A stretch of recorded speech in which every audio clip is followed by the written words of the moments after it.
Yo, what's up, everybody? Welcome to another episode of the Top 10 Show. I am John Rocha. And I am Matt Knost, and we're here to bring you another show of counting down a top 10 list of various movies. And did you see that He-Man trailer? I did. It looked fantastic. I retweeted it immediately because I was not on board with it initially, like another He-Man project. But then I saw the trailer and I was going crazy for it. Love that Kevin Smith is involved. My friend Tim Sheridan is one of the writers. Griffin Newman, Tiffany Smith are involved. So just pretty exciting stuff. What'd you think of it? I was surprised. Yeah. I saw like early stills and I was like, oh, is this going to be like Japanese influenced television animation? You know what I mean? Like, right. It all kind of looks generic. A bunch of the DC straight to DVD or streaming or whatever movies have that kind of look to them. Yeah. And I was like, maybe. And then saw that trailer. Boy, that looks great. Yeah. Really interesting style of animation. And I think they've nailed like the overall vibe if you're going to do it in 2021, right? And even the oversized muscles and all of that, I think it still 100% works because of the world you're creating, the fantastical world that you're creating. And what a cast, man. Holy crap. I didn't see who's on the cast. Oh, yeah. You got Kevin Conroy up involved in this as well as one of the voices, Tony Todd. Let me see. Let me pull up who else is involved in this thing. I was blown away by how much of the cast, so many credits, and was part of the overall voiceover community. So was it Heat Masters Unlimited? Is that what it is? It is. Something like that. It's got a very specific title.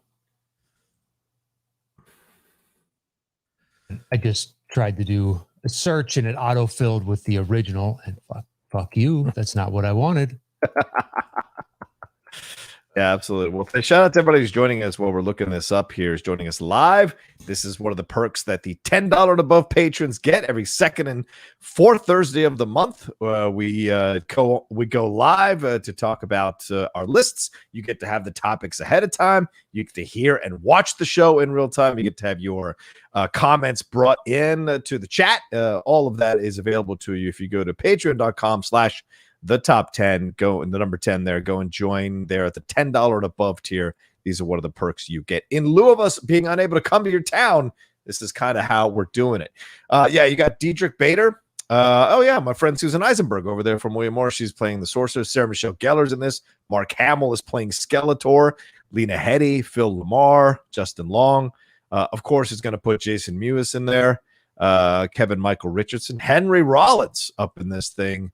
Alicia Silverstone, Kevin Smith's daughter Harley Quinn, Cree Summer, and Stephen Root. So pretty cool stuff overall, I would say. Yeah, that is a diverse cast, and then you get to Stephen Root as a nice little cap on the end. Yeah, great character actor that is Stephen Root for sure. Yeah, creates sometimes entire character based upon a voice. Yeah, think, "Oh brother, where art thou?" I mean, that's some mighty fine singing and a dancing. I love that. He's one of my favorite parts of that movie, and there's so many amazing parts in that movie. Yeah. Also in Office Space and a million other things. The guy is other things. Yeah, News Radio, what have Just you. a chameleon. Yeah. One of the best parts on News Radio. Just as that boss, the owner that comes strolling through. Yeah. Not many cares in the world. Nope. Everybody else is doing all the work below him. I'd love to be that boss someday. But pretty cool stuff. And Kevin Smith producing it, I guess, gives it that little extra oomph for the geek world and what have you. And so it looks cool. I think it looks fine. Did you see your boy Ryan Reynolds' new trailer for Free Guy? No, I haven't watched that yet. Okay. But I'm assuming you saw Loki. Oh yeah. So they sent me the first two episodes, so I got to watch the first two episodes. But certainly the first episode, stellar. The second episode is just as good. I don't want to give anything away in the second episode, but yeah, the first episode was fantastic. Did you get a chance to watch it? Yeah, I mean, the spoilers for it. Has everybody in the chat seen it? Let's just start there, and then we can the audio spoilers, they can we can put a timeline on this. What is it? Sure. We're at 5:15-ish now. Yeah. So something along those lines, and then we'll figure it out. Has anybody in the chat said anything? All right, Dale, in love with movies. Mason, Dan, Nye, have you guys seen the Loki? Okay, Mason says he's seen it. Okay. Drew says he'll mute himself. So anybody else? Yeah, Dan Nye says he saw it. So we're waiting on In Love with Movies and Dale Varley to let us know if they've seen the first episode of Loki. Have you seen the first episode of Loki? Let us know here in the chat before we go forward. Yeah, don't want to ruin it for them.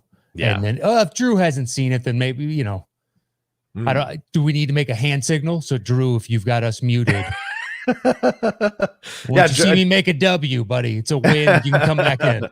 James Petty says he's seen it. Josh Sachs says it's on the watch list for tonight. Yeah. So if you guys want, and Dan says that he is going to let people know when we're done talking about it, so they can mute the show for now and then come back in. So let's. So this is the final warning. We're gonna talk a little spoilers here about episode 1 of Loki. If you haven't seen it, mute it, and then Dan and I will let you know in the chat when we're done talking about it. All right, Dan, let's do it. Hand signal, and then we're a W. Yeah. Either of us throws up the W. Win, you can come back in. Yeah. And that's the next bumper sticker we have. Let's do it. Yeah. All right. I flat out loved it. Yep.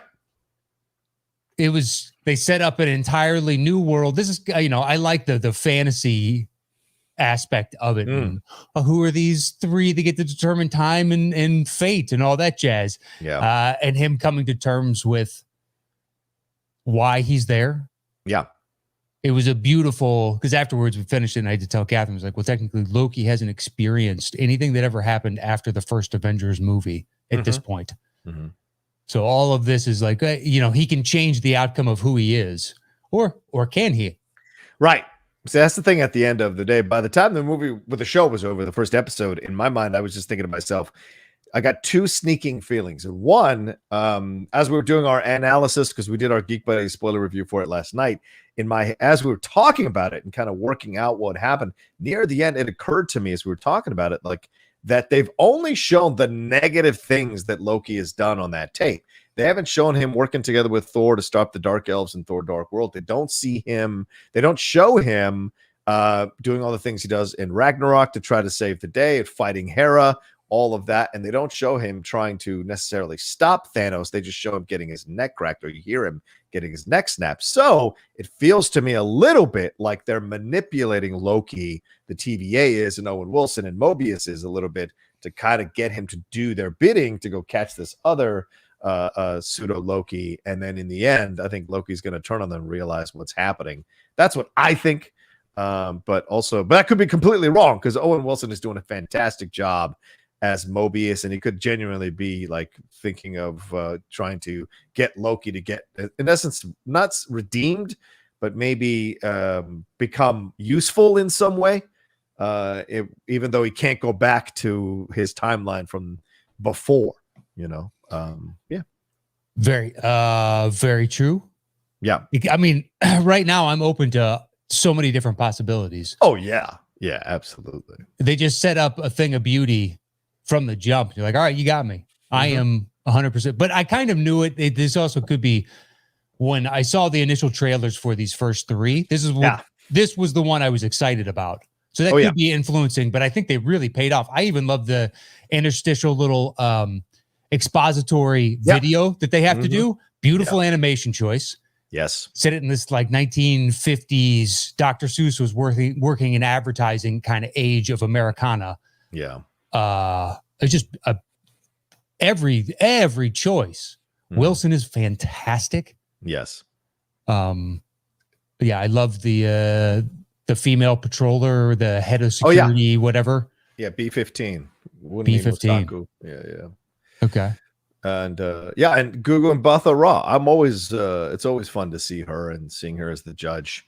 And of course, that character has a lot of connections to Kang the Conqueror, and the rumor is Kang the Conqueror is coming in down the road in the MCU with Jonathan Majors playing him. So it's good to see that kind of groundwork being laid as well. But the whole feeling, the whole vibe of the TVA, I thought was brilliant, absolutely brilliant, the way they did it and showcased what they had there, the look of it. And you're right, it's like the it's essentially what do they call that, postmodern deco or whatever it is. It's got that kind of vibe to it. Like there's that store out there on, what is it? Is it I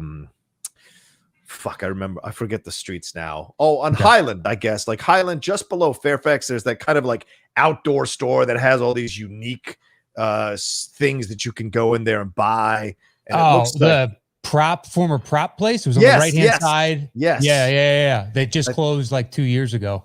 Yeah, right. It used to be a place you drive by and you see the most unusual shit. And you could buy that stuff if you wanted to. The weirdest stuff. Yeah. Just left over. Big signs or fantastical elements that were pieces of sets. Like you just drive past and there'd be a big toadstool mushroom. And you're like, it's 12 feet tall and it's probably like 8 feet around at the base or something. Just something ridiculously huge. Yeah. I went in there one time. Yeah. Just to see it, just like, what is it? Okay. I mean, they put the bigger showpieces out on the street. Right. But yeah, that place was strange. It's it's got a Mad Men-ish vibe to it. Yeah, absolutely. That works really well. I just the little reel-to-reel machine was like an early 70s kind of invention. Yeah. Or at least the viewfinder that you're seeing on the TV screen. And file and all of that. Yeah. Do you know what it said on the tape? What do you mean? No. What did it say? Last 2 inches. No, I don't know. Okay. All I saw was end of file, but I didn't see what was flapping around there. No. It was something that was like as the last of the reel was going through, there was a piece of white and something was written on it. And then when it pulled off, boom, that's when you got the end of file and they just immediately cut to. Interesting. So I don't know what was written. I was like, oh, that's got to be a fun little spoiler type thing. I need to go look that up because somebody else did that work for me. And thank God, you exist. Exactly. Well, I'm curious too, but I don't know that I'm going to take the time to slow it down frame by frame. Yeah. And watch, transcribe. That out. That looks like an S. All right.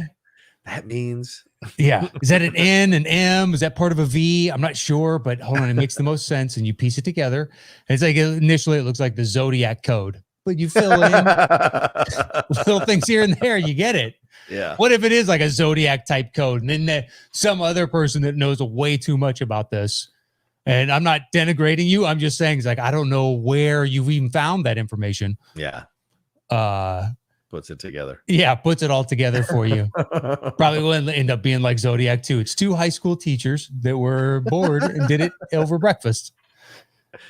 What's the big deal? Yeah, it's what they like to do is solve cryptographic puzzles together. Hey, look, I'm glad they found something. That's awesome. 2 people, they share a love for something specific like that. But I didn't know if you knew. So no, I didn't see it. We caught a bunch of other Easter eggs on the review that because it's also good. Like you said, there are people who do those Easter eggs like overnight. Den of Geeks, Screen Rant, they do a great job mostly of finding the Easter eggs, and so I usually kind of go to them to see if I have any questions about the stuff they covered and bring it up on the review. But I didn't even look at that. That one I didn't see anywhere in the research, so it could be a new one. Yeah, maybe it's nothing. About. Who knows? Yeah, who knows? They just took the time to put it into the shot. Yeah. And then, Marvel doesn't do that lightly. So no, of course not. But I dug the conversations too. This idea of predestination versus free will. This idea of like, what you do once you find out how you actually die, once you find out what are the steps that you take, because everyone's got like mistakes in life. Everyone's got stuff that leads to something that you have no idea what decision at a certain moment is going to lead to. So, I mean, all of us could have that kind of moment looking through our lives and whatever, I'm sure. Maybe not any of them that leads to the death of our moms, but certainly there's a bunch of us who have like, who knows, if you go through your life, you look at the decision, you didn't think twice about it and what it could lead to down the road. So there's a lot of like piling on. Yeah, exactly. There's a lot of that with Loki, but I dug the time stuff as well. I dug him messing with having to flip back and like stopping the frustration of that. Yeah. And he was doing it to the woman. Yeah. Stop. Stop and just go. But also the Infinity Stones being nothing to them. Like that was a gutsy fucking decision, man. Because we spent 23 movies monitoring this and being on top of it and finding out what was going to happen. And then they just tossed the stones into a fucking drawer. And he's like, oh yeah, everybody has these. We use them as paperweights, man. It was a gutsy decision to do that for that show. So yeah, just shows you we're going on a whole nother level now of the MCU for sure. Well, when they showed the timelines all splitting off and be like, okay, well, there's the next phase. Mm-hmm. They just show them one picture. That is the next phase. Everything's going to splinter off, and they have to do another big group meetup to fix all these timelines or something. Yeah. It's the only, you got to figure out a way for all of them to come together. God, my allergies are killing me today. Oh yeah. Oh, can you get some water or anything? Or are you good? No. It's mostly like my nose is itching, and I don't want to itch it because that doesn't solve the problem. It just itches. Just exacerbates. So you just got to stop thinking about it, and then it eventually goes away. Okay. It's not working though. All right. Anything more you want to touch on with the show? No, that's probably long enough. We got almost like 10 minutes or something. So it's good. You want to flash it? Yep. There we go. All right, Dan, let him back in. We're done spoiling things for anybody. So thank you all for being patient with that. So Matt, we are doing top 10 American football movies today. How we came to this decision because there's a new movie coming out. I think it's who is it? Is it Robert Duvall? I forget who it is that's in this thing because it's no, I think is this the one with the Luke Wilson? Yeah, that's it. Luke Wilson. It is Robert Duvall. Martin Sheen, called 12 Mighty Orphans. Haunted by his mysterious past, a devoted high school football coach leads a scrawny team of orphans to the state championship during the Great Depression and inspires a broken nation along the way. Yeah, so that's inspired us to do. But Matt, what do you think makes a good football movie, man? What is essential when you're looking at football movies? What makes some successful, some not so successful? What do you think the key ingredients are, man? I mean, it's a great question. I feel like, don't you think we'll get into that as we discuss the movies themselves? Why this one ended up on your list? Whatnot? Okay, sure. It could come up as we talk about it for sure. Because I have a little bit of motivation within that, how I chose my list. Gotcha. Okay. Sounds good. All right. Well, there's a decent number to choose from. Okay. Yeah, there was a lot actually. And some that I just couldn't talk myself into putting on the list because I don't find myself going back to them that much. But some that but a couple I put on the list because there's a reason they have a certain special place for me overall in my heart. So put it on the list, and others, of course, because I think they're fantastic movies. So it's American football movie. So as long as American football is in the movie, at least for me, I considered it as a possible qualification on my list. Yeah. But I did the same thing. And each one is like, some are more obvious than others, but this one is just like, yes, but this was a driving factor in the story as a whole. Yeah. Mm-hmm, mm-hmm. Like if you took out football, then it wouldn't even it wouldn't be near as good. Yeah. Unless you could figure out another motivation. There's one particular I'm thinking of, but anyway,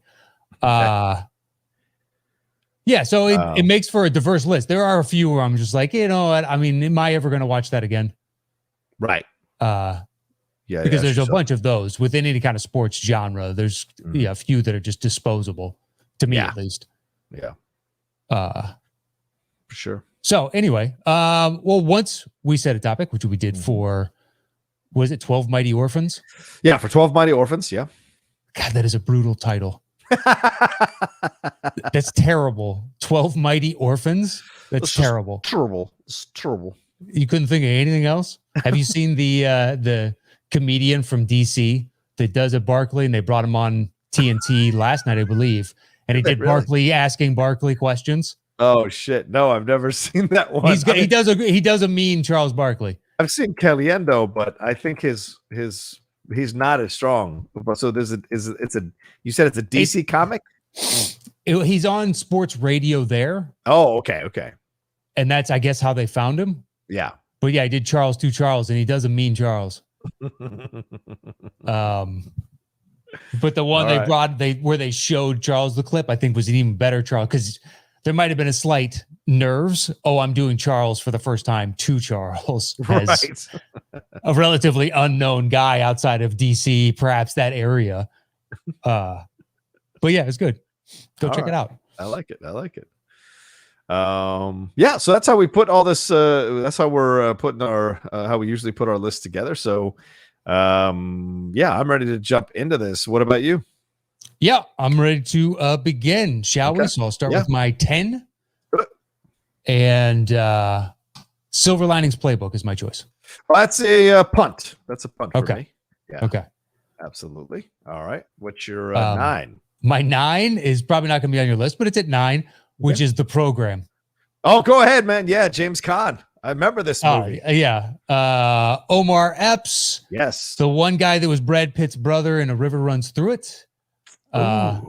Who's in a million. He's been in a million. Craig things. Sheffer. Yes, Craig. There you go, Sheffer. Right. Yeah. Never would have been able to pull that. As soon as you say it, be like, yep, that's totally him. Yeah. Let's see who else was in this off the top of my head. I think Halle Berry's in it. Halle Berry is in it. Yeah. And I think that big dude who was that big dude with the blonde hair who was in a number of things around that time. He was I'm sure Hudson Hawk and shit. Yeah. He's well, we don't need to talk about Hudson Hawk. That's fine. How dare you? I know. Your T-shirt underneath that T-shirt is a Hudson Hawk shirt. It is a Hudson Hawk shirt. Christy Swanson's in this thing. Joey Lauren Adams is in this thing. Wow, that's an early Joey Lauren Adams. Yeah, I didn't even think about it. I was playing football at the time, so the lead up to this, when me and my friends were all excited to go see it, and it was the kids laying down in traffic. Oh yeah, there were stories of people doing that, and I think one kid got killed doing it. Yes. Yeah, it was huge. Is the movie good? I don't know, but it holds a soft spot in my heart. Yeah, because I just remember me and all my friends in high school being excited to see it and going and seeing it and loving it at the time, and I've seen it several times since. Yeah, and it's just cheesy, over the top, yet fun. Yeah, but wants to be serious, but is too ridiculous to be serious. It's this weird. You either buy into it or you don't. Yeah.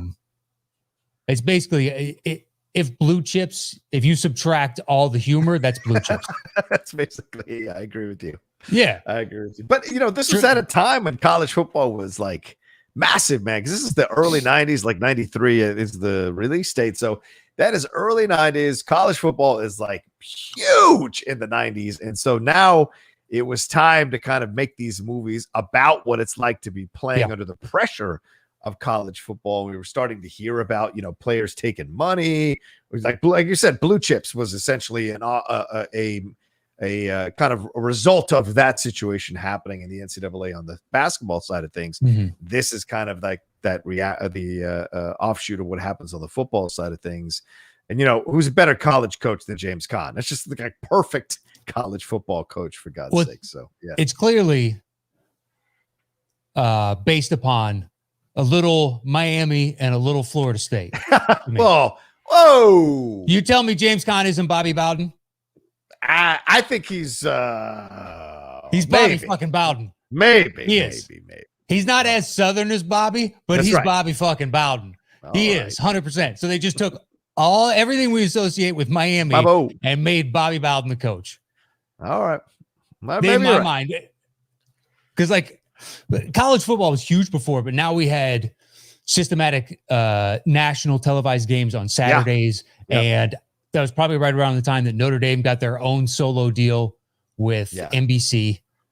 Right. It was this was becoming really big business, and here's the underbelly of it. Yeah. Can't put the 30 for 30, the U on here. So this is as close as I can get. I mean, there's almost enough to do a 30 for 30 top 10 of football movies. Oh yeah, you could. Or football documentaries. Oh yeah. It's close. If we could go into the documentaries, I'd be down with that. Absolutely. But yeah, I mean, you could even say the look of them has a little of the Florida State in terms of the color scheme, right? A little bit of Florida State. I get your point. I get your point, though. It is. Yeah. And my guess is, look, once is Florida's a small town, Yeah. so to speak, football world. Yeah. So once, well, I'm just saying all of them. If you look at the collective college football landscape within Florida, there's so many that are actually pretty good programs in one state, which is kind of a rarity. So it's a small town. So once Florida and Florida State hear that Miami's giving money, well, they're going to start giving money because they run in the same networks and they're chasing the same players. Right. Miami was perhaps just more successful at it at that time, or had a larger bankroll. Well, it's the same guy who did Major League too, David S. Ward, the same director. So I did not know that. Yeah, he had a little bit of a mini run because he also did King Ralph, which I did not know. Boy, I haven't seen that since VHS.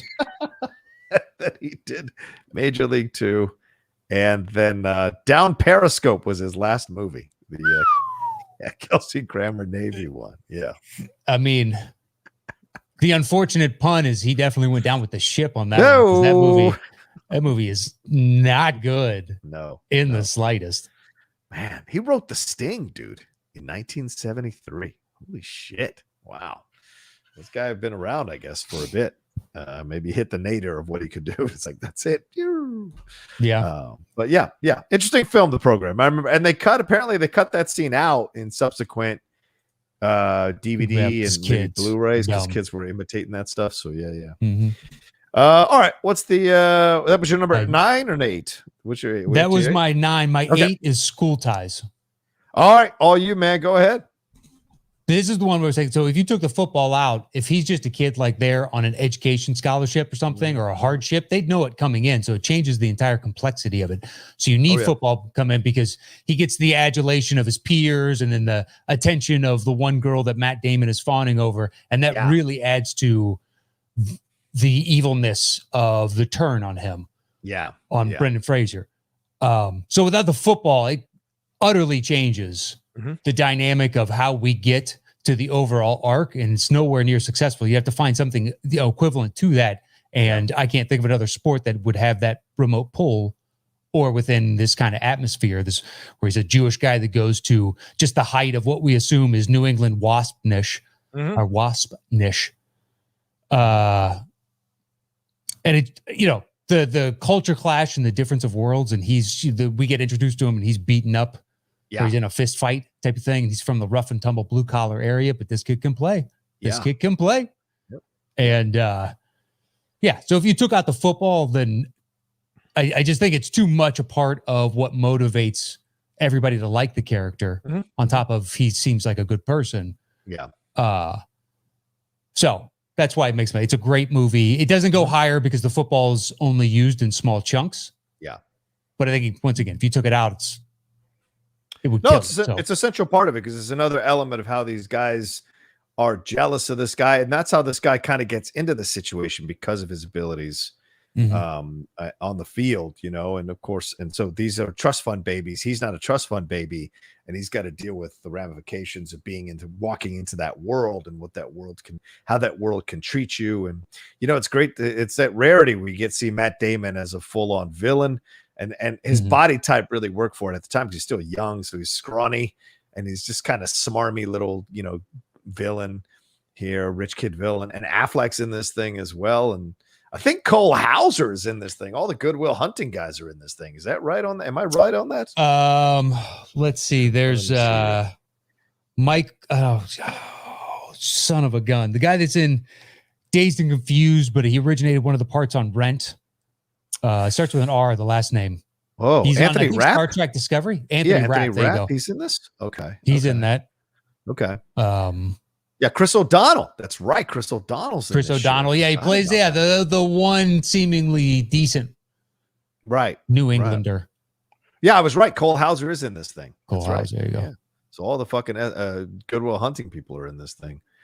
I remember this film. I remember it being like, it's almost like a little bit of like The Outsiders. Like all these people in this movie most of those people in this movie went off and had actual careers, and it was a great assembling of young talent that kind of went off from here and did things with their careers overall. Yeah, Anthony Rapp's still, like you said, he's still working over there on Star Trek Discovery. Chris O'Donnell was doing what, NCIS or whatever with LL Cool J. Damon, Los obviously. Angeles. Yeah, Frazier's still working. Cole Hauser's still working. Obviously, Affleck. Yeah, Amy Locane is the girl, but I don't remember what else she's been in. Oh, so she's still working. Looks like she's still. I think she was one of those. She ended up in a lot of movies. Yeah, in that era. Yeah, and then you didn't see her for a while. And she had a run on that's my memory as well. Yeah, yeah. Well, there you go. That's basically going into witness protection as far as these eyes are concerned. Congratulations. These eyes. Yeah, I can't. I've never seen the light. Yeah, I've never watched a single episode of that or 90210. Dude, one of the worst jobs I had when I was doing that DVD testing stuff for like 4 or 5 years, man, we had to watch multiple seasons of Melrose Place to check for any video hits, any subtitle issues, any audio issues. Man, it was the worst, dude. The worst.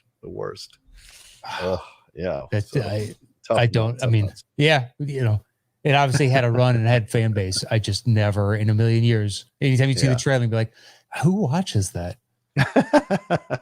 Does well, you know that somebody's watching. Oh, totally. Man, oh man, what is the appeal of the just ridiculous drama? Yeah, people love that shit, man. Yeah, but I can watch stuff go boom on going out to the theater, even though knowing damn well it's not going to have any more depth than that. And if you don't understand that, you look at me and like nothing happens. Yeah, like yeah.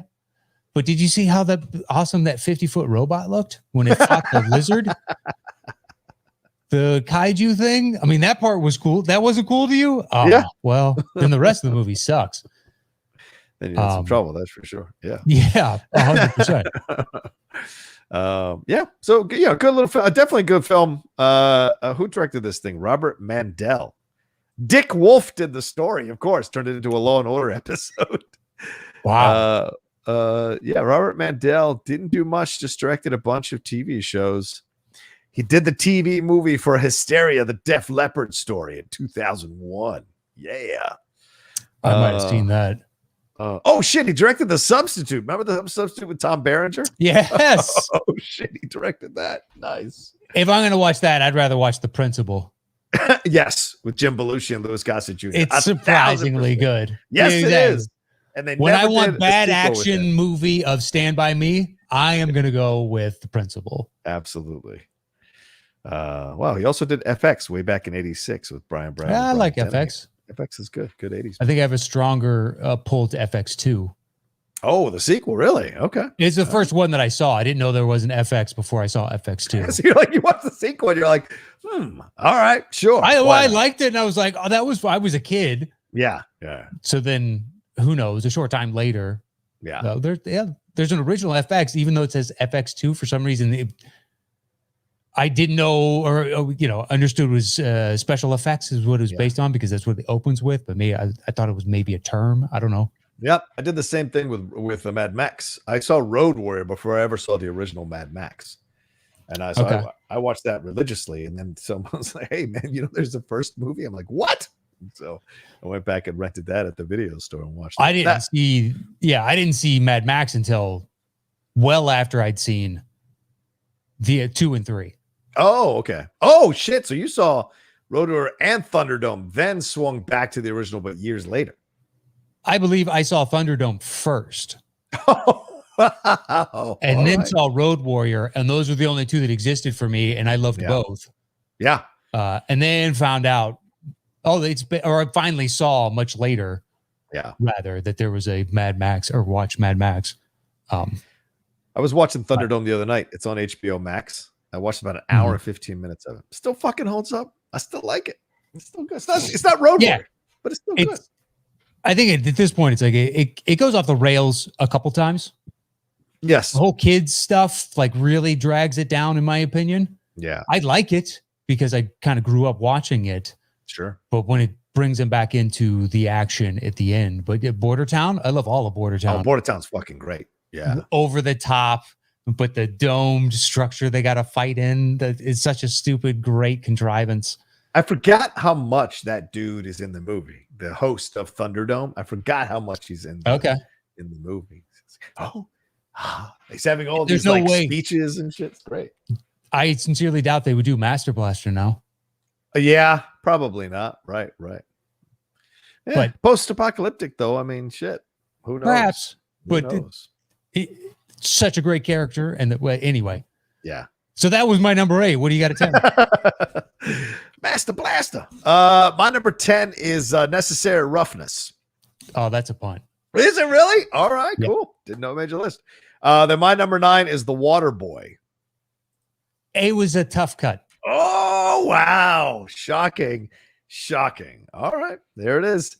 Yeah, I like this movie. It's look, I am not, I'll say this for the record, I'm not the biggest Adam Sandler fan.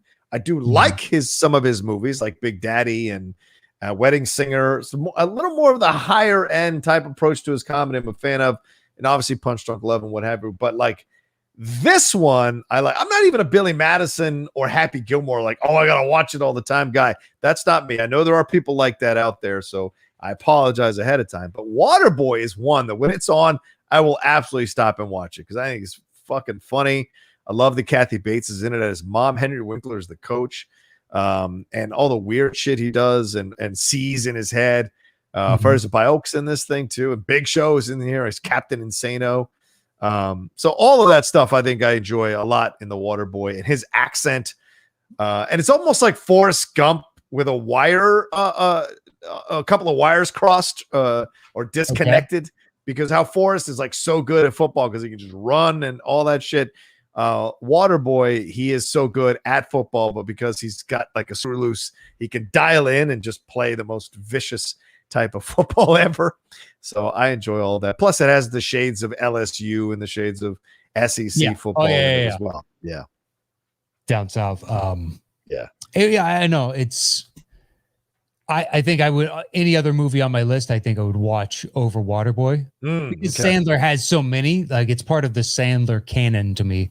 I gotcha. So it doesn't separate itself for you.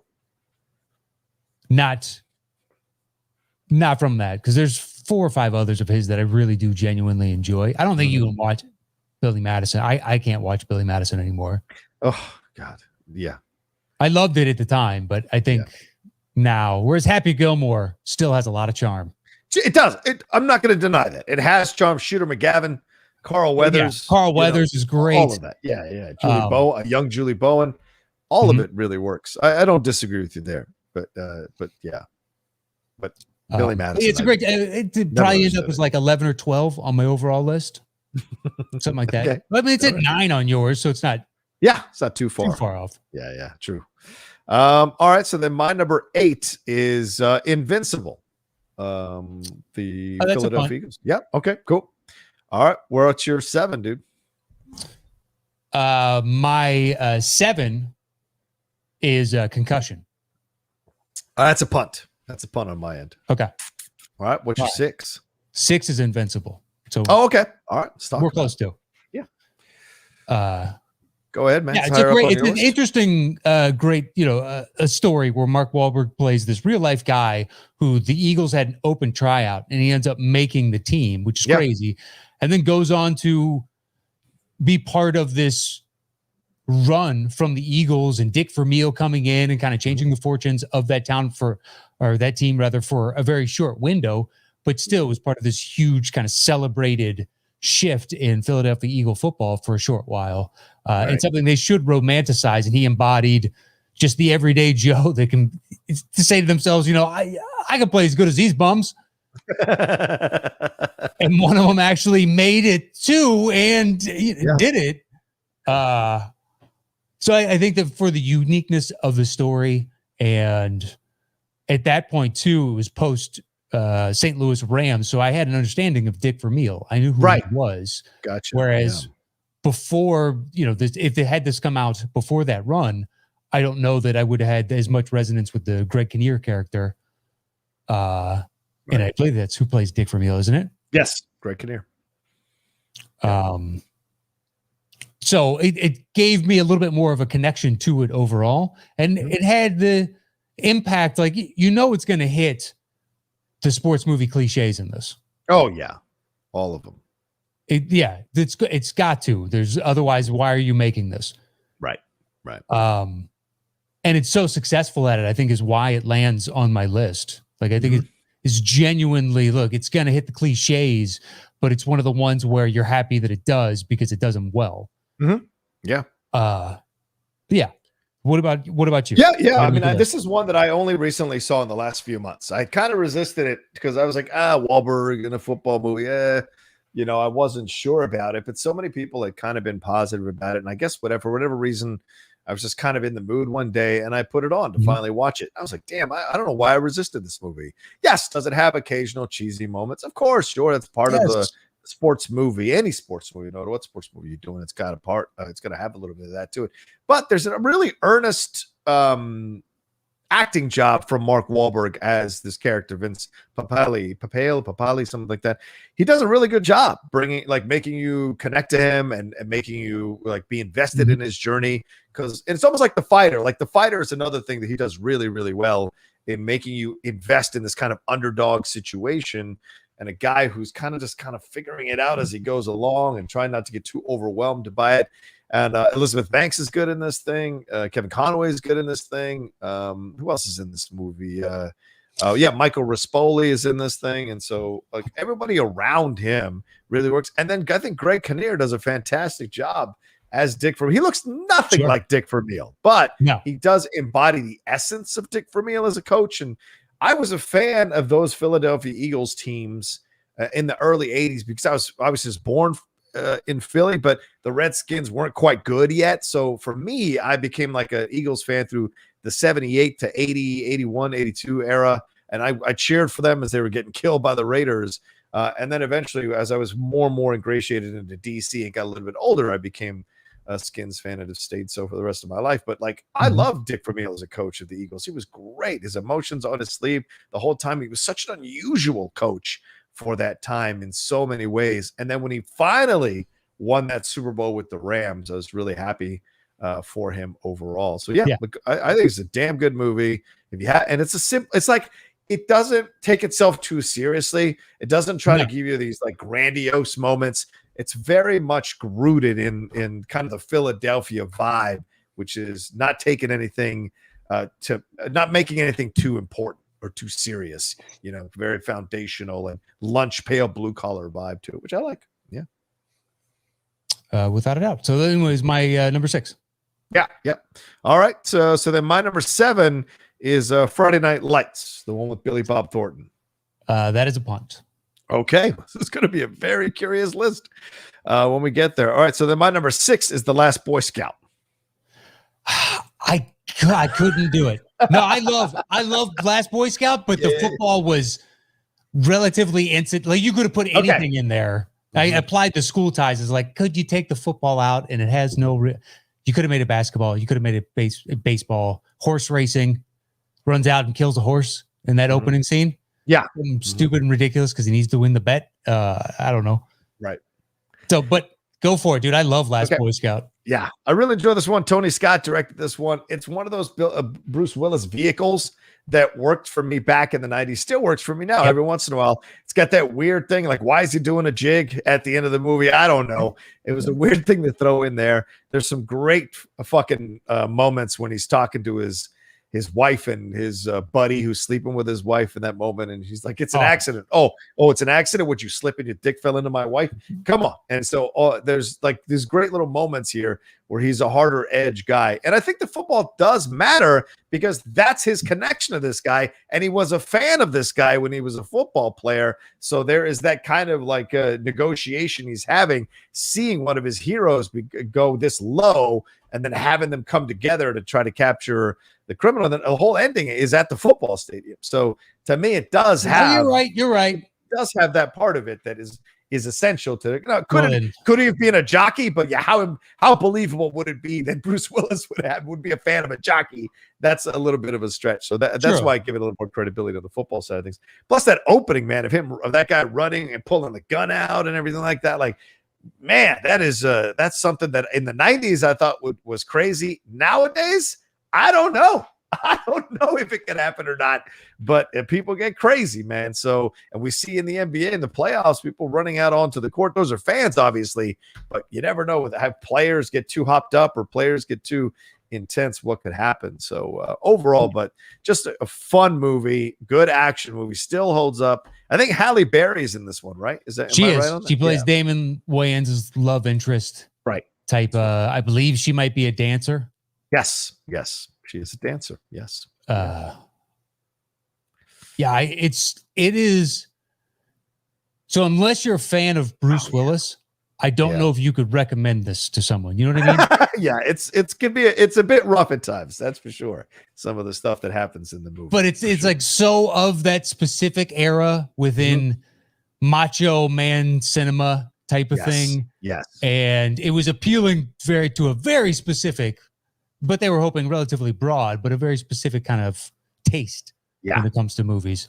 Yeah, it had the chance to make some money, but I think it just did okay at the box office, if memory serves. Yeah, it did okay.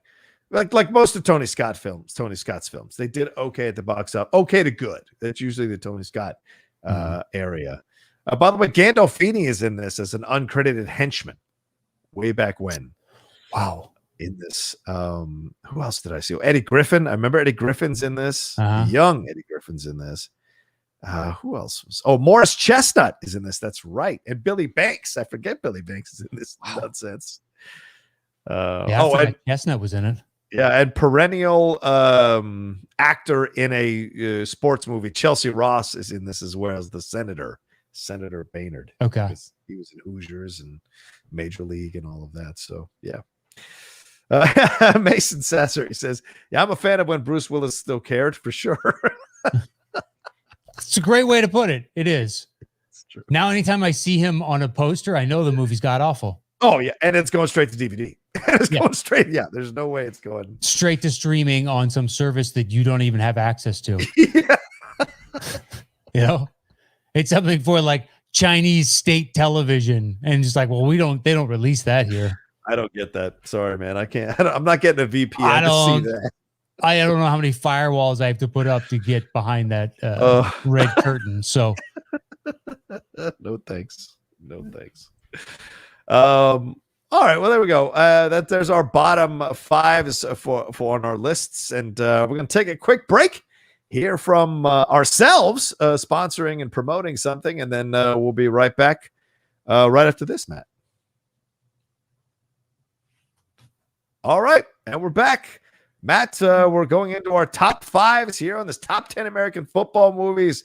Sir, start us off. What is it? Your number 5? My 5 is We Are Marshall. Oh, okay. I tried with that movie. I really do try, but the cheese factor is like a huge chunk. It's off the charts. It's just like this massive cheese chunk on the table, man. Look, it was going to make my list.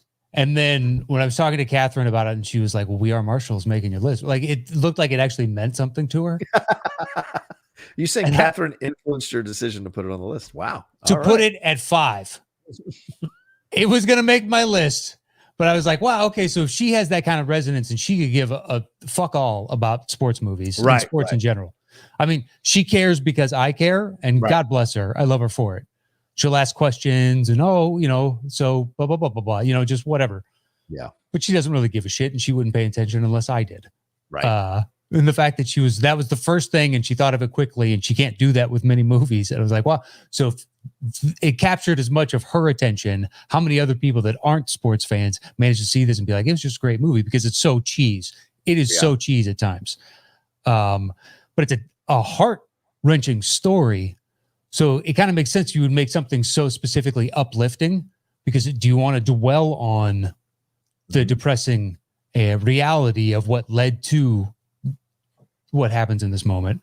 Yeah. No, you want to try and lift the spirits of the individuals that went through it, although it came out years and years later, but the family members that now try and go back and find some sort of joy in the midst of all this sorrow. So I think it honestly would have landed probably in the 7-ish range, somewhere along those lines. Okay. So it's not like it's too far off for me. So I bumped it up a couple spots for the ball and chain. Never called her that, but she's going to love it.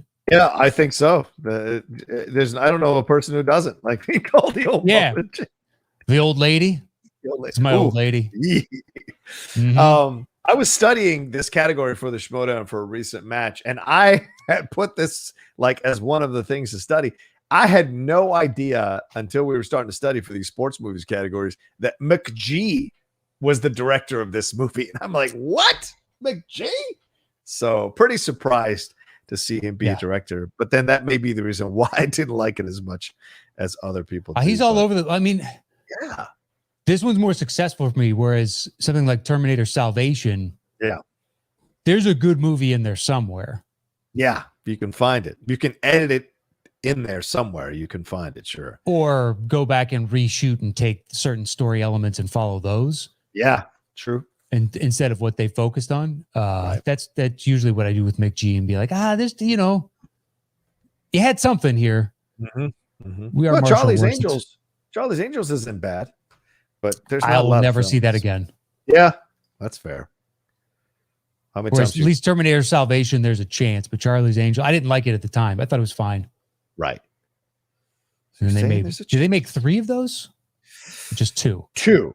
And then they rebooted it with Elizabeth Banks making her version of it, which, the less said about Elizabeth Banks on my end, the better. I thought it was ridiculous to say that guys don't go to see women in these types of positions like action movies. Someone posted her quote is that, and then they listed every badass woman movie that we love. I think she was just trying to find a scapegoat for the fact that she helmed a clunker. That's it. That's what she always does, because she's got a very. Well, does she have other examples of that? Yeah, I mean, when she called out Steven Spielberg, they were honoring Steven Spielberg. And she got on the mic and called out and said, well, it'd be good if he had females in his movies. And it was like, what the fuck are you talking about? And they all came out and listed all the women that have been integral parts of Steven Spielberg movies. So she's just got these axes to grind. And for whatever reason, Hollywood still keeps giving her chances to make stuff or create stuff. And she's just an irritating person. It's got nothing to do with gender at all. There are plenty of irritating men in Hollywood as well. She's just one of these irritating people, regardless of gender, for me personally. And I've heard some behind the scenes stuff from some people who've worked with her that were not very, very positive about their experiences with her and her arrogance and her entitlement and her privilege. So it's ironic that someone who's so out there to try to supposedly be all about women behind the scenes is very privileged and very arrogant and what have you. And so it's ridiculous. So yeah, I just not one of my favorite people in this city or in that city, for sure. Okay. But yeah. Who knew you had strong opinions about Elizabeth Banks? I did not anticipate that when I brought up she said, all right, well, moving on. Yeah, moving on. It's just not with McG. Just not. Marshall. It just doesn't. But I get it why people like it. I do, because I think McConaughey's actually damn good in the movie. I like him in the movie. I've seen it before. All right, so then my number 5 is the punt from earlier, Concussion, man. Okay. I remember watching this movie in Virginia when I was home for Christmas one time. I think I drove up to a theater to see it by myself, and I'd seen some reviews that weren't that great, and I was wondering, I like the trailer. And then I went and sat in that theater, and I fucking loved the movie. Did it go far enough into vilifying the NFL? Probably not, but it went pretty far, and I appreciated what it did. I liked that you got to see some of the behind the scenes of how this whole thing happened, how the NFL was trying to protect itself, how some of these people involved with teams knew that this shit was going on, but had their hands tied or felt like their hands were tied because their careers were on the line. Because when you go toe-to-toe with the NFL, you rarely win when you're one individual person. An owner is different than a person who's working a job for a team. It's rare. 27 women accused Dan Snyder of sexual harassment, and he just bought the whole team outright over the last few months. So it tells you that when you're an owner, you can go up against the NFL, and it's really tough for them to get rid of you. But if you're a regular person working for a place, so you see that going through, but then you see and I think Will Smith does a fantastic job in this movie, navigating this discovery, navigating this situation, figuring out what's happening here with no agenda.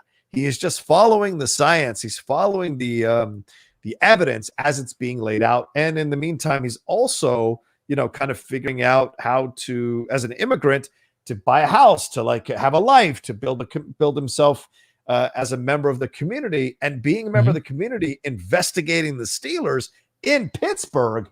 That can cause some problems for people who are fans of the team. And Gugu and Mbatha Raw is fantastic, as well as his love interest in the movie. So I just think and Alec Baldwin is a really great cameo in the film as well. But yeah, I love, not cameo, I guess he's a bigger part of the film than I thought, but I like the exploration here that they do. And it's actually a damn good movie that people don't give enough credit to, in my opinion.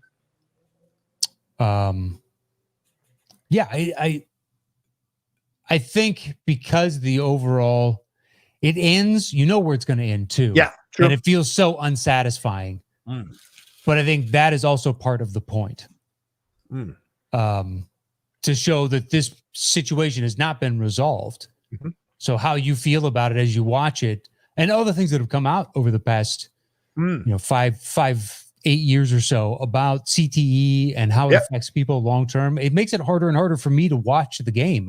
Wow. I still enjoy it, but when guys take huge hits, that's one of the first things I think of. Yeah, man. Right. Every time now. And I watch fewer and fewer games every year because I feel guilty taking part in something if they were unaware. Now, future generations, they will know more and more as it comes up and all the science is released. But there are some guys that just like, look, I've been in the league for 9 years now, 10 years. Like Tom Brady didn't know what CTE was before he got into it. Right. Good point. And it's just, he's on the lower end of having problems later in life. Right. They protect quarterbacks like crazy. Yeah. More and more, especially throughout his career. But anybody that's been in the league long enough, or they're newly retired and they found out halfway through, and now they still need to earn for their family and whatnot. But knowing every one of these hits, like the crazy story of the guy who I think he's got a degree from MIT or something. He's a mathematician. Yeah. And he works, I want to say, on the O-line, used to be for the Baltimore Ravens. Okay. If memory serves. But anyway, he was worried about how many hits he took because it could affect the math work he intended on doing for the second half of his life. Yeah. And you're like, yeah, man, that's a real concern to have all your faculties. So this movie is a great exploration into that problem. It gives people a nice inroad into it. Yeah. That's why so many people I think we're seeing more and more of these younger players retiring early, man, because they see what the end result of this is. And like, well, shit, I'm going to get my millions. And if I invest this correctly and I get a good money manager, I'll be fine for the rest of my life. Like, and reduce the chance of me having to walk with 2 canes plus the potential mental problems and everything else. I've had 12 surgeries on my left knee. It's like, right. That like I just saw today, your Chicago Bears signed Justin Fields to a fully guaranteed contract for 4 years, fully guaranteed. So like if he gets injured, he's set. If he finishes out 4 years and he decides the NFL is not for him, he's got 19 million, of course, with the, taxes and all of that, at least a cool 10 to $15 million that he can invest. He can put in the bank and live off the interest or what have you, and then think about what he wants to do with the rest of his life. So you're seeing these options, these people making these decisions. I mean, the Pouncey guys retired. A bunch of 49ers retired early recently over the last few years as well. So it's just like, I think Andrew Luck being like, fuck this. I am not going to go through yet another year of therapy just to be able to be hit again and get injured again. I'm going to take my money, roll on down the highway. I've given this game enough. And so I respect that, actually, 1,000%. I know it's tough to walk away from, especially something like Luck. Dude, you play your cards right, and you could have a 15, 18-year career, and but it's not worth it to him. Right. Anyway. So good film, good movie. If you haven't seen it, highly recommend it. And even if you're an NFL fan, it's still worth a watch just to see. And if you want to, Yeah, you should actually. And if you want to watch a actual documentary or documentary style type thing on this that fleshes this whole story out a little bit more and brings in the female doctor that was also involved in this from another lab, you can watch the Frontline on PBS. Frontline on PBS. They have a 2-part documentary on this that's 4 hours total. It's engrossing as hell. Engrossing. Interviews with the players that have been affected by this, interviews with their family, and hearing some of the experiences. It will really turn you around on this issue and make you wonder why the NFL doesn't fucking do more to make sure this doesn't happen to their players. So, all right. What's number 4, Matt, on your list? My number 4 is Friday Night Lights. Oh, okay, cool. Take it away, my man. It was nice to see a high school football film with some actual stakes, like where the characters, the turmoil they're going through seemed believable as opposed to something like Varsity Blues. I don't know if that makes your list or not. No, it doesn't. Okay. It doesn't make mine either. It's cheese, but not like the good We Are Marshall cheese. No. Yeah. It's just over the top. Yeah. We're making a CW movie, but football is the backdrop. Hey, I'm Billy Bob. Yeah, exactly. I love football. And then John Voight. John Voight is a great villain. Oh, yeah. He's always a great villain. All he has to do is show up and play John Voight. Yeah. And people are like, I don't know about this guy. That's true. It's fucking true. All he's got to do is show up and just do, you don't have to, no character development. Just go. And even those that are on your side are like, he is a bit strong at times. Whereas Friday Night Lights, the Billy Bob, my high school coach to me was somewhat like that. Yeah. So that perhaps drew me in a little bit more. He wasn't that over the top. Right. But he also he didn't like, I had 2 sets of friends and he didn't like one of my sets of friends. So he tried to get me in trouble and miss time playing baseball, but to show him that he had control.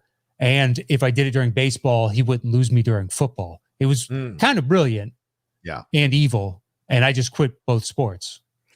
Shit. There you go. Yeah. I was like, I don't want to play for you. And that's, if you're going to rule everything, man, I'm out. But it was the first time ever. So it was, our high school had a string of always being we were like the lowest division possible in Illinois. Right. Just a tiny little, but we like won our district a bunch of different years or whatnot, or whatever the fuck it was. I don't even remember. Right. But he become so crazed with power that he ran off. Like I would say it was me and all my friends, because it was a small school, me and like 3 or 4 other of those guys. And that was enough to where 8th grade freshman year, we crushed our competition. I left the team and he ran off over what would have been my sophomore year, a bunch of other kids. And by junior and senior, we were the worst by far. Yeah. I'm not saying it's because I left. It was just, I was part of, he lost numbers in a small school. And anyway, so it's seeing Billy Bob and I was like, I kind of recognize that.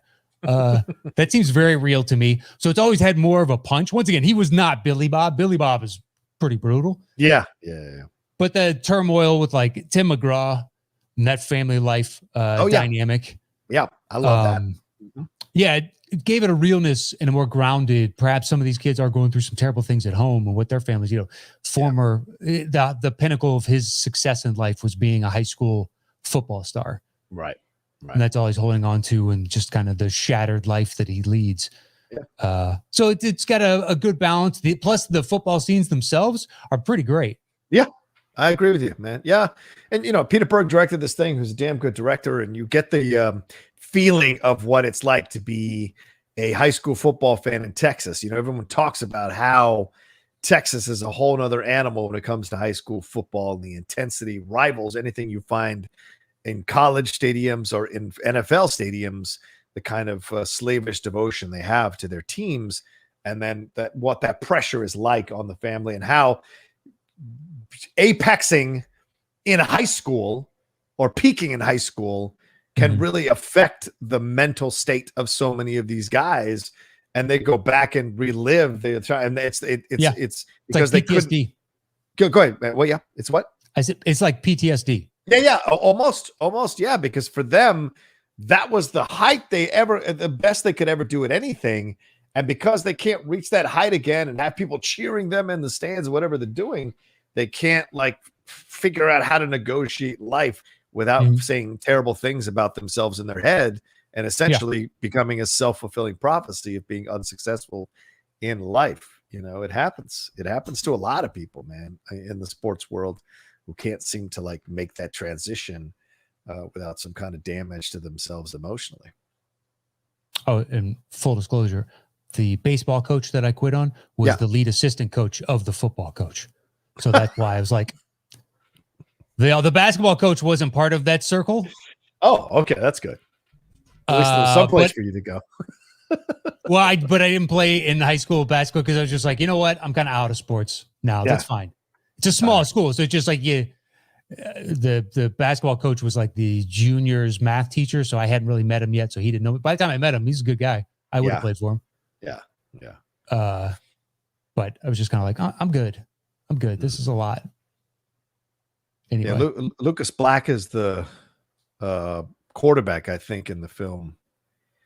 Yeah, I believe you're right. Yeah, Garrett Hedlund's in this. Derek Luke.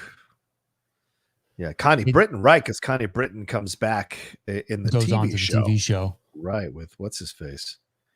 Oh shit, Amber Heard's in this. I forget that Amber Heard is in this. God damn. Yeah, interesting. All right. Yeah. Well, I mean, it's one that I remember walking out of that film going like, you know what? I like this. It's a little honest, but I still liked it. So yeah. All right. Where are we off to next year? My number 4, which is correct. The punt from earlier was Silver Linings Playbook. Okay. I know it's mostly a dance film, but the Philadelphia Eagles, or is it Pittsburgh? Yeah, I think it's Philadelphia. No, it's Philly Eagles. Yeah. The Eagles are a huge part of this dude's family, of Kinnear's family. Bradley Cooper's family, with Robert De Niro and his mom. Watching the game with his dad. Fans. Yeah, all that stuff. That was so essential to his construct as a human being and the reasons why he was having these issues that he was having. So to me, it counts in that win. And Playbook is literally in the title. So that seems to me a big football part. The football is a big part of this movie. And I like the movie a lot. It still holds up, actually. I watched it, I think, a couple of years ago. Still enjoyed it. Still enjoyed Bradley Cooper. Jennifer Lawrence, this is, to me, the best she's ever been in anything. And I've seen her do other things. And obviously, she's kind of taken a break, it seems like, recently. But, like, she was repeating patterns after Silver Linings Playbook that you really saw in Silver Linings Playbook in other movies. And like American Hustle, I think you can see shades of what she's doing in Silver Linings Playbook. I just think this is this is the greatest performance she's ever delivered so far. Overall, a mature performance, a powerful performance. She's sexy in the film. She takes no prisoners. And in the end, I just think it's a great performance by both of them, you know. And you're seeing, it's an excellent movie. This is, to me, it's why it landed at 10. If you're just saying like, what are the better movies on my list? This is top 3. Right. Like, excellent performances. Everything you said about Jennifer Lawrence is correct. Like, she has more charm and charisma in this than I think on almost anything else she's done that I've seen.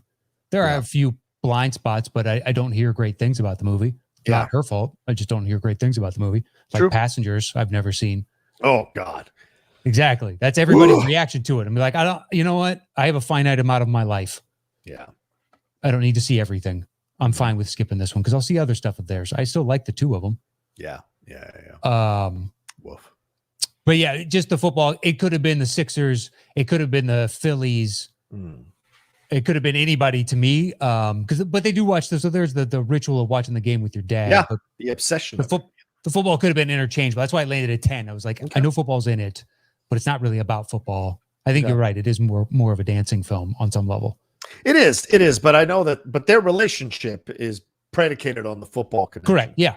And not a lot of people are taking their kids to see basketball games I guess I could say baseball games. Yes, definitely. But I don't know if the Phillies engender that kind of dedication the way the Eagles do. You know, I watched that documentary that from earlier this year, I think, or late last year, where the guy did a documentary about the year the Eagles won the Super Bowl.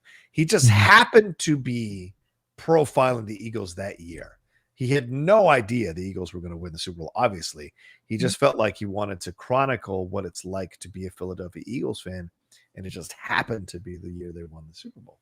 So just really interesting. And you see the devotion that people have to these Eagles and the anger that it brings out in people. I don't know if I'd see that for the Phillies or for the Sixers. I agree. So I think in most towns, the football team is going to engender more of a fervency, but it just depends. Yeah, right. I mean, like, the Yankees. I think the Yankees over the Giants. I think it's one of those or rare Jets. towns. Or really? To me, they're more. Yeah, they're more Giants fans, but for some reason, it's from afar. It seemed to me always that the true blue collar New Yorkers love the Jets. Really? All right. I don't know if that's true. I don't have the slightest clue. I've never been embedded with their fan bases, so I don't know exactly. But to me, it always reminded me of North Side is Cubs, South Side is White Sox. Yeah. So like North Side then would be Giants, South Side is Jets. Totally. But yeah, I still think the Yankees here in LA, Lakers destroy everything else. Oh my God. It's not even a conversation. It's not even close. No, it's not even close. Dodgers would be second. Yes. Dodgers would be second. And then it's somewhere between Kings or Rams, in my opinion. Yeah. And then the Clippers all the way down there. Yes. And the MLS team might have more fervent fan base than the Clippers. Both of them. Right. LAFC and LA Galaxy. They might. Yeah, they might. And then what is the Mexican League team that plays up here or has a team up here all the time? Oh, I don't remember. Chivas. You mean Chivas? Yeah, Chivas. Yeah. They used to have. I bet you they have a stronger fan base than Clippers. Probably. What you feeling, dude? What you feeling with these Clippers? What you feeling? Jazz going to sweep? What do you? Oh, I mean, look, think of it like this way: sports talk out there, more in the middle of a sports talk show. Actually, they can't feel that bad. Yeah, they went toe to toe with the Jazz. Yeah. Paul George played like shit. Yeah. Kawhi played okay. I mean, if you take away Paul George's free throws, he had an abysmal game. Yeah. And they still only lost by 3 points. Right. And they hung tough. They needed a block. Right. Well, I mean, Luke Kennard coming in and give him a ton of points. Batum was hitting threes. They had a 13-point lead at half. Yeah. It just your two big guys in the second half didn't come up, and then the Jazz remembered, oh yeah, a bunch of us can shoot really well. And Donovan Mitchell just went off. So I wouldn't be, you always want to win game one, but if I'm the Clippers, that's not the worst loss in the world. Yes, true. It wasn't Denver and Phoenix last night. That's it. We were doing the Top Shot thing, Ellis and I, the other night, and we were going back and forth during the show, and I said, I just mentioned how the Suns, the Nuggets aren't going to win a game off the Suns, and he was like, "Wait, you think it's going to be a sweep?" I'm like, "Yes, I think the Suns are so dialed in. I'd be shocked if the Nuggets take one game." I don't know about sweep, but if Will Barton isn't starting in Game 3, because they've needed guard help, and he looks fine, so let's get him off those minutes restrictions and. Otherwise, they just can't. If Ayton is able to hang with Jokic, they have no other advantage right now because Michael Porter Jr. can't shoot. Nope. And I'm not saying it's his fault. I'm just saying he's gone cold for 2 games. Yeah. But there's a reason because the Suns are hounding him and making sure. They've got a better team. Yeah, they do. Jamal Murray going down, Will Barton being out for all this time. They've dealt with some injuries, but Jamal Murray going down is huge. Suns have 2 up top tier guards. Yeah. Just to be here. The Nuggets should be happy that they got to 100% with losing Jamal Murray. Just to be here, they should be happy, and to have closed out the season so strong to maintain to get this that highest seed that you did. You could have easily fallen off a cliff, and we all would have said it was fine. Yeah, it's understandable. We all would have been like, totally understandable. It makes sense. Do you lose a guy that is that pivotal to what you do, the second best player on your team? Yeah. Anyway, but I think it's going to be Jazz Suns. And I think that's going to be my pseudo NBA finals because the Nets, fine, but it's not exciting to me. And so I think these 2 teams are going to be fun for the Western Conference Finals which I assume they're going to make it. Is my prediction they're going to make it. But the Nets will probably get there. But the Net, I mean, whatever, man. I don't see anything out of the East that I'm excited about, to be honest with you, man. Not the Sixers, not the. I mean, if the Hawks, I think the Hawks will get destroyed if they get against Suns or the Jazz. Sorry, they won't make the finals. Yeah, I don't think so either, man. Of interesting, compelling matchups, the West has more of them right now. Yes. Yeah. They just do. I like both of those series, but specifically the Clippers and Jazz. Mm-hmm. It's got a lot of dynamics that could be, a slugfest for a few games. I mean, if the Clippers make it and it's Chris Paul versus the Clippers in the finals of the Western Conference, that could be very, very interesting for sure. And I favor the Suns at that point. Of course. I believe. Please. Well, it just depends on if the Clippers manage to do it. If they do it resoundingly against Utah, then we'll both have a different assessment. Yeah, you're probably right. Yeah. They won the next 4 straight or something. And it's just like, it's a 1-game difference. They had a bad first game. It happens to good teams all the time. Paul George is too inconsistent. That's the killer for them. He's too inconsistent. I agree. Critical moments. I agree. Anyway. Well, that's been our NBA playoffs talk here in the middle of the show. All right. Where are we off to? Matt, what's our next thing? You're 3. So my number 3 is Necessary Roughness. Yeah. Look, I can't say no. And I put it 10, but I absolutely applaud you putting it at 3. Please go ahead, man. It's a great movie. It knows exactly what it is. Hell yes. Right? It's not trying to win any awards. Nope. It's not trying to change the world. It just wants you to forget about your cares for 90 minutes and enjoy a lighthearted film by a bunch of actors that are all charming in their own regard. And Kathy Ireland is excellent. Yes, she is. Yes. Name me another acting job that she was in, and this is the only one I can think of, and she's really good in it. I think Loaded Weapon. I think that was the only other one that she did. I think Loaded Weapon. I don't even remember her in it, to be perfectly honest. I haven't seen that movie in so long, though. I keep waiting to get asked about that movie, but it hasn't come up yet. Anyway, Scott Bakula, Sinbad, Robert Loggia, Hector Elizondo, just a weird Larry Miller. Larry Miller, yeah. Forgot about Larry Miller for a half a second. He's great in it. He's so good. It just got a bunch of actors that you love. Yeah. On some level, and it's nice to see them all come together and make basically the budget of a B sports film that is as effective as any A budgeted sports film. Yeah.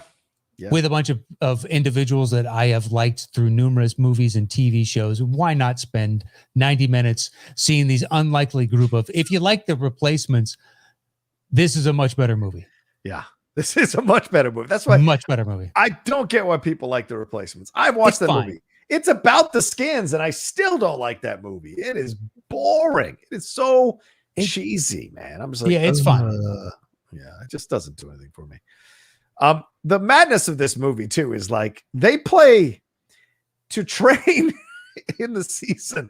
They play this team of convicts in the movie. Here's the list of convicts that they play: Dick Buckus, Earl Camber, Roger Craig, Ben Davidson, Tony Dorsett, Evander Holyfield, who never played football, Ed Tooton Jones, Jim Kelly, Jerry Rice, Herschel Walker, and Randy White. That is a murderer's row of legends in the NFL. And they put them up against what are supposed to be these college kids. Scott Bakula and Sinbad and I'm assuming Samoan actor. Yes. Who's in this? Yeah. What's Michael undersized, crazy white guy slot receiver. Yeah. It's just a thing of beauty. It's perfectly cast. It's not trying to change the world. But if you just want to enjoy yourself with a lighthearted comedy. Yeah. It's good stuff. It is. And I love this movie, man. It's so eminently quotable. The whole joke about the referee doing all the martial arts guy doing all the things he does. And he goes, forget it. Personal foul, 15 yards. Rob Schneider is hilarious. Fumbalino, Fumbarama. Yeah, exactly. As the announcer. I wanted to bring him up earlier.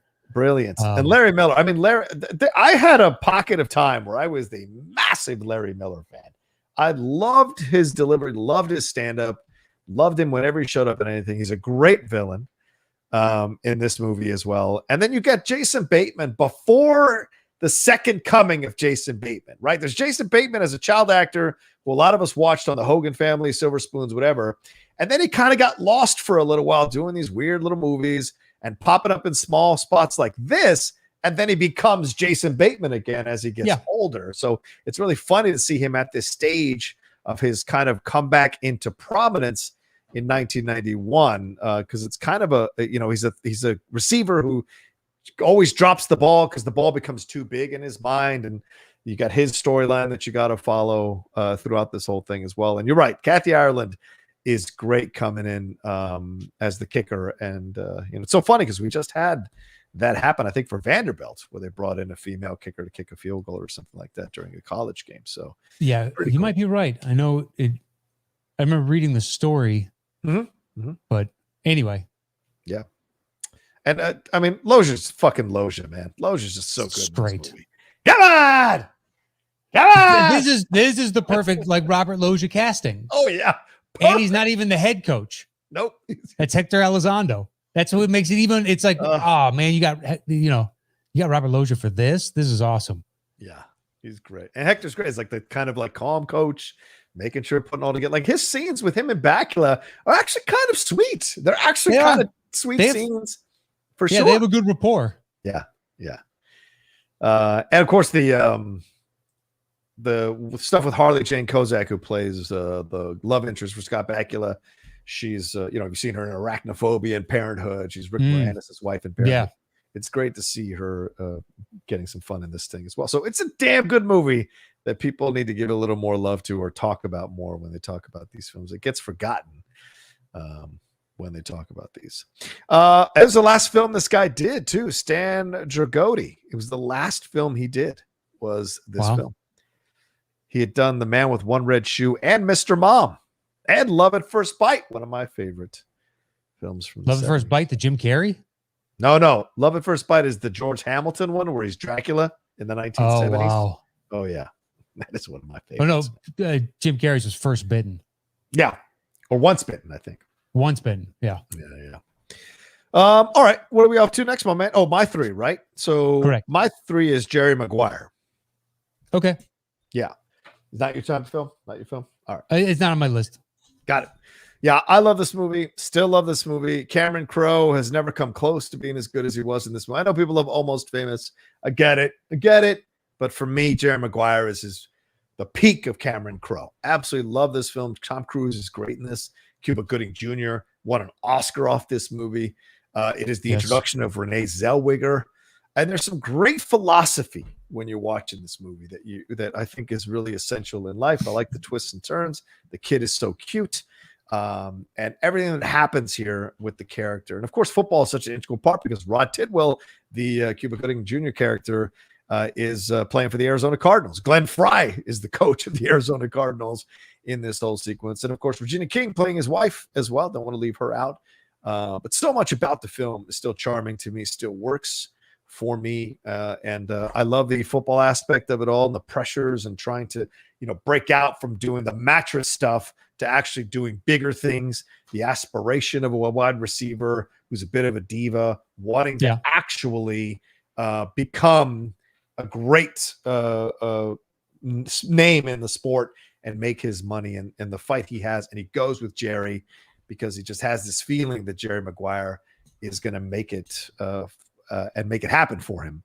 And I like that, so much of the film still works for me, still moves me, still touches me. So yeah, that's what I can tell you. Show me the money. I loved it at the time and I just don't anymore. Okay. All right. Fair enough. All right. Let's move on. What's your two? My two. So kind of going back and forth. I think I'm going to settle on Remember the Titans at 2. Oh, that's my 1. So there we go. So yeah, they were going back and forth between what your number 2 is. Okay. Is my assumption. Okay. You want to talk about a movie with cliches? Yeah, man. But outside of a few, and it's me nitpicking, it's the quintessential.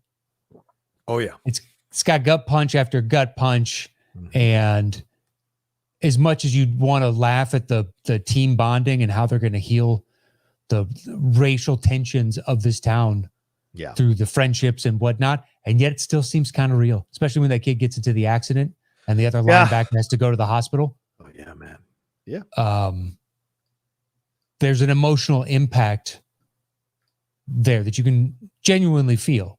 A bunch of young, great actors coupled with Denzel and the one dude who was in The Postman and Armageddon, I believe. And he plays his assistant coach, who was the former head coach that gets supplanted by Denzel. Just, I don't know. It hits all the beats so successfully that what kills me is like when the strings come up on the music in it. Yeah. Because they're just going for even more of like they're trying to punch with both barrels type of thing. Be like, you're already good at this. You don't need to dunk it on me every time. Yeah. Yeah. And that's nitpicking in my opinion. But anyway, what about you? Yeah, I mean, this film works for me on so many levels, Matt, because it's a Virginia story, and I grew up in Virginia. I remember this story, and I love Denzel in this movie. I think him and Will Patton is one of those actors. It's like in Armageddon. He's just one of those actors. That's who it was. All right. Yeah. He's just one of those actors that for me, I always have a soft spot for whatever reason. There's just something. I remember he was so creepy in No Way Out with Costner and Hackman. He always delivers. And this relationship between him and Denzel Washington, I think, is really powerful too, because both of them are very adamant about how they think this should go. And they actually have him, having a little bit of credibility on his side, and Denzel credibility on his side. They could have easily made it where the white guy's just dumb and the black guy's always kind of having the right thing to say at the right moment and, kind of steering this. But they made it that both of these guys have their opinions, very strong opinions about it. And both of them have to learn to find a way to find the middle and connect and get along with each other. And because Denzel can be a bit of a dick in the movie, but of course he's burdened with this responsibility of bringing this team together at a time when there was still, well, not still, but there always will be. But at the time where there was so much racism about integrating these teams at the time. And I think the cast is fantastic in terms of the players. Like you said, the emotional beats. The football is great to watch, and the things that he's trying to teach them step by step. Are there cheesy moments? Yes. Ryan Gosling playing the Hank Williams Jr. shit, the guys doing the dance. All of that is really weird and kind of, but there are also some sweet moments, like when the Ethan Suplee, I think, when he hugs Denzel after he's qualified to go to college, and when the quarterback goes down, they have to bring in Sunshine. He does a really nice job with that, what that interaction is like. And then, of course, them dealing with some of the racism. And, of course, the linebacker, when he becomes friends with, what's the actor's name? He was in The Wire and he's in Creed. I forget his name. I know you're talking about. He was in Dread. Yes. He was in. I just saw him in Ant-Man. I just saw him in Ant-Man as well. Oh, my bad. But like they come together, and what he has to deal with when Kate Bosworth and her racist friends don't want to hang out with him because he's becoming friends with some of the black players. So I just think there's so much in this movie that is important, that overrides any of the cheesy moments, that I think it's a damn good movie with a good ending too. Damn good. And you hear like what happened to everybody afterwards, which I thought was cool. Yeah. I just think it was battling for one. Yeah. Totally fair, dude. It's like a 1A, 1B. I don't know that that's the weird thing about football. I don't have a clear number one. I think there's a bunch of good. I think there's very little great within football right now. Yeah, that's fair. Baseball, it's like there's a bunch of great. Even though I infinitely prefer football as a sport, but movie-wise, and don't even get me started on basketball. There's not that much. Yeah. There's a lot of god awful. Celtic pride. I'm looking at you. Oof. Woof, man. Yeah. There's a bunch of those. Yeah. But anyway. Yeah. So that was my 2. What's your 2? My 2 is hopefully your 1, The Longest Yard, the Burt Reynolds one. No, you don't have. Oh, wow. Wow. Okay. So my 2 is The Longest Yard. Burt Reynolds, the 1970s original. That one is just, Wood Harris. That was the guy's name in Remember the Titans. So yeah, this one is well, There I'll you just go on and talk about it. If you don't have it on your list, I'll just say Go ahead. yeah, fantastic film. Burt Reynolds, Eddie Albert as the villainous warden. And he's in prison, and he's got to like bring these convicts together to play the guards, and they're trying to fix the match a little bit. The warden is trying to fix the match, and he's got to go against the warden, and all the things that's happening. They kill one of his assistant coaches to try to stop them from trying to get ready to win the game, and all of that. And it's just one of the most funniest sequences when he's constantly throwing the ball into the dude's balls. So all of that here, and it's just a fucking great 70s movie. And it's one of the most badass movies that Burt Reynolds was ever a part of. And of course, he used to play football at Florida State. So he was a star at Florida State. So seeing him using that was great. And a fantastic ending, and kind of a scary ending, because the warden gets so mad that he tries to claim that when Burt Reynolds is going to give the game ball to somebody in the stands, that he's trying to escape. And so he tries to get one of his guards to shoot him, and pulls out the rifle. And then in the end, the guy doesn't shoot him. He says he's just giving him the game ball. And so so much of the film is just a really interesting treatise on prison culture, but then also about what it's like to be the little guy going up against the system when the system is trying to rig the game against you. And he's putting this team together and training them to go take on the guards, man. It's a fantastic film. One of my favorite. And that fucking Sandler remake can kiss my ass, man. That's a joke of a remake. And they've remade this movie for soccer. They've remade this movie for basketball. So I've seen all the different versions of Longest Yard. Mean Machine was the one with Vinnie Jones, where he plays essentially the Burt Reynolds character. Okay. Do that. Yeah. Yeah. So, and I think Victory had a piece of it too, with the prison, POW camp of World War II. Okay. Sure. Yeah. Sure. It's got some shades of it. So yeah, that's my number 2, man. I'm surprised it's not on your list, but all right. I didn't grow up with Burt Reynolds. So for him to be the cultural figure that he was doesn't really make sense to me. Gotcha. Yeah. You grew up with the latter Burt Reynolds, right? The kind of, or was he not even? I mean, I knew who he was. And being married to Lonnie Anderson was the most known thing for me when I was a kid. Because he was a dude that used to do movies. Right. I didn't really see much of it. And then it was, by the time he was popping up in more stuff, it wasn't until like Boogie Nights, until he was much older, to where he sucked me in and I'm watching more of his stuff. I've never really had the fascination with Burt Reynolds, so I don't have the connection to that movie. And Nick Nolte's like North Dallas 40. I've never seen it because I'm not much of a Nick Nolte guy. Yeah, it's okay. It's a rough film. Okay. I've never seen it. Like, I like him when I like him, but I don't search out Nick Nolte films. That's understandable. Yeah. I'd rather watch Gene Hackman.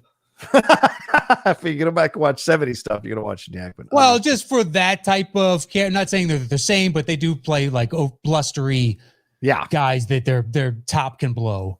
Right. It's like, well, I'll take Gene Hackman for that. Okay. Thank you very much. All right. So what's your one? My one is Any Given Sunday. Oh, fuck no, man. Go ahead. Knock yourself out. It's a crap film. You're insane. It is so awful. It's pretty fantastic. You're an insane person. But all right. It's honestly, it is. I mean, I like the fact that he's trying to explore all these different aspects of it with Willie Beeman going off and shooting like a music video, and then the fight the team has. Because my guess is whoever wrote this heard like a bunch of these stories that were seeking them out and kind of cobbled together and made it one long season for all of them. The Dennis Quaid washed up, but he's coming back like from injury and could hurt himself long-term. And the peril that he feels within that's kind of real and palpable. And there are quarterbacks and other players that have gone through that. They don't delve as far into it because Oliver Stone apparently needs to be on Ritalin in his later life. Yeah. Because the story flashes over to this over here, but like the Al Pacino speech, the 1 inch, is pretty excellent. Oh, it's the only good part of the movie. It's the only good part of the movie is that speech, that 4-minute speech. I undoubtedly agree with you on that. I have that saved as a motivational thing for me when I'm getting ready for a Shimoda match or I'm working out. It's such a great fucking speech. So good. And I like some of the other choices. I think he used them too much from Stone, but during certain football sequences when he would through various opacity flash in other images of older players and plays and like thunder and lightning going off, and wanted to set this kind of primal and also nostalgic why fans would carry in so much intensity to it taps into, you know, our former club wielding selves. Yeah. And B, it's something generationally now we've handed down in certain areas for 50, 60, 70 years. Yep. So it's kind of baked into the DNA of these individuals. And it was like, you know, that is an interesting representation of it. He made a lot of choices that you don't see in a sports movie. And I don't know. Titans is every cliche to success. This is, I want to explore all the underbelly. It's like the Jimmy Woods bad team doctor. And then is Matthew Modine kind of scummy for taking his job, even though he was trying to be a good guy. But to me, this is sorry, my phone ringing there. But to me, this is someone who doesn't understand football trying to talk about football. This is what this film feels like. I can understand that. Yeah, I mean that's my only problem with it. It's like somebody who hates it trying to destroy it, but not understand why it has the connection that it does. Yeah, you gave Pacino a great speech, but you could give anybody a speech. It could be a CEO who would give a speech like that. But there's something about this. There's something about the way, I mean, the designs of the uniforms are horrible. The names of the teams are terrible. Cameron Diaz is terribly miscast. Didn't you feel that way about the XFL? No, I thought the XFL had some good names. Fuck, I love that. I don't think I've ever seen the USFL I would say too. The preponderance of them seemed cheesy. Okay. There were a few. But I think overall for me, it it was like a film about hating football than it is a film about understanding football and exploring the what do you call it? The shortcomings of football in the NFL and what it can demand of you. Because certainly you're right. He presents the stuff about like an older quarterback with a young quarterback coming in. Certainly as we're dealing with the Aaron Rodgers situation right now in Green Bay, that has shades of it. You know, having the black quarterback come in, being the running quarterback, his interactions with trying to lead a team when he's a young quarterback, what he goes through, Pacino's life lessons that he's dropping, the dealing with the owners, dealing with this, we see it. But I think Draft Day is a better movie that kind of explores that a little bit, and what have you. So I just think Oliver Stone hated football and did a film about hating football, and so that's why I can't respect it. But you're right, that Pacino speech is fucking excellent, man. So. That's what. That's not much of a saving grace. I already knew what you like that. So you just said this thing was dog shit to me. It was the one thing. This part of the turd didn't smell. At least I gave you something. You gave me nothing on Jerry Maguire. At least I gave you something on Any Given Sunday. For fuck's sake. Yeah, I just Jerry Maguire. It used to be really good, and now I just can't sit through that. Okay. It's too maudlin for me at this point. Okay, it is. I don't care for it. I love Cuba Gooding and Tom's interaction. It's the love story. It just basically seems like two Eeyores eventually find love and end up happy, but they're Eeyores together for the entire fucking movie until the last 3 minutes. Wait, she's not an Eeyore. She's actually a positive person. She's pretty Eeyore-ish. He is much more of an Eeyore, but they're both Eeyores. Her sister. Eeyore.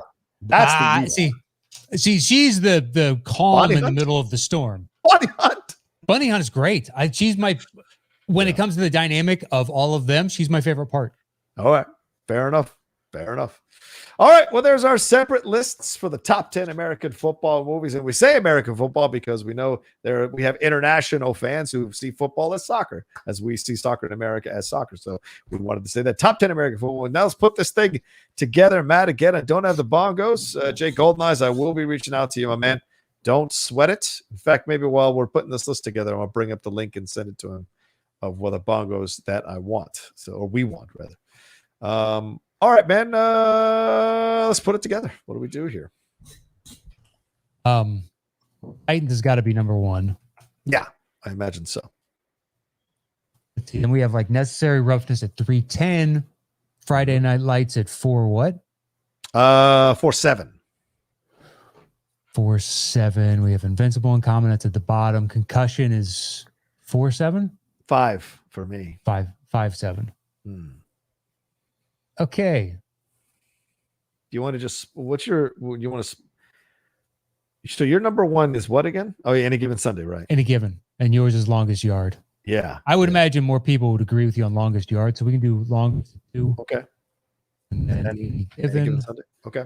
And then I would say Necessary Roughness. Okay. Yes, absolutely. I only put it down there because I know people don't think it's that great of a movie, but I think they're wrong. Yeah, I think they're wrong. But, I should have moved it up. I should have honored myself. Yeah. My bad. Any Given Sunday, I knew was going to get that, but I was like, you know what? It also deglamorizes and shows the real world of something that is only glitz and glam. Okay. To be more successful. Anyway, neither here nor there. There's no point editorializing now. So Necessary Roughness at 4. Yeah. So we have Friday Night Lights, Concussion, Invincible, Silver Linings Playbook. Where do you have that? Silver Linings Playbook is 4 for me. So that's 410. All right. So we can do Silver. Okay. So the Friday nights and Concussion. Okay. And Invincible. All right. And I believe that's everything we have in common. I got my 5. I got my 3, Jerry Maguire. Jerry Maguire it is. Okay. All right. Next. My 5's taken, so you can take it. What's your 5? Put it down there. We Are Marshall. Okay. Where are we at? All right, there we go. Done. Oh, is that 10? All right. That's 10. All right, let's do this thing. The top 10 American football movies. Yeah. At number 10. We Are Marshall. At number 9. Jerry Maguire. At number 8. Invincible. At number 7. Concussion. At number 6. Friday Night Lights. At number 5. Silver Linings Playbook. At number 4. Necessary Roughness. At number 3. Any Given Sunday. At number 2. The Longest Yard. And our number 1 American football movie is Remember the Titans. There you go. The Mighty, Mighty Titans. All right. There's our list, Matt, for the top 10 American football movies. Thanks to everybody who listened or watched the show this week. We appreciate it, madly. Thanks to all of our $10 patrons who are joining us live. Mason Sasser, in love with the movies. Dan Nye, that pretty little son of a bitch. Paul Cree. Paul Cree's in here from the UK. Shout out. And who else? Josh Sachs was in here as well, hanging out with us. And I think that's all the names. Drew Enns was in here as well. James Patty. So thank you to all you guys who joined us live for the show today. It's one of the perks. If you're a $10 and above patron, you get to come in live, hang out with us, and watch the show ahead of time. Yeah, on every second and fourth Thursday of the month. So we'll see you guys again in 2 weeks. And thanks for joining us today. Follow the show at Top 10 Show, or go to it's Instagram.com/the Top 10 Podcast with the number 10. The same thing on YouTube, the Top 10 Podcast with the number 10. And hit us up over there. And if you want to watch us in the future, go to patreon.com/the Top 10 with the number 10. Hit us up. We'd love to have you in the chat interacting with us as we do this. And that is it for me this week. You can follow me at Matt Knost. Please check out Settle the Score or Dropping Dimes. And over to you. There you go. You can find me at The Rocha Says on Twitter and on Instagram. Don't forget the Geek Buddies is up there as a podcast. So is the Cinephiles. So we appreciate all the love you give in there. Thank you very much. And please head on over to my YouTube channel, youtube.com/John Rocha Says. See all the content we're doing there. A lot more entertainment content happening on that channel. We've moved the politics show off. It'll be just pretty much entertainment stuff, some pro wrestling stuff, some sports stuff, but pretty much entertainment based. So if you give it a second chance, give it a second look and see if you want to subscribe. All right, that's it from us. Y'all take care of yourselves. Be well, and we'll talk to you next time with another brand new episode of the Top 10.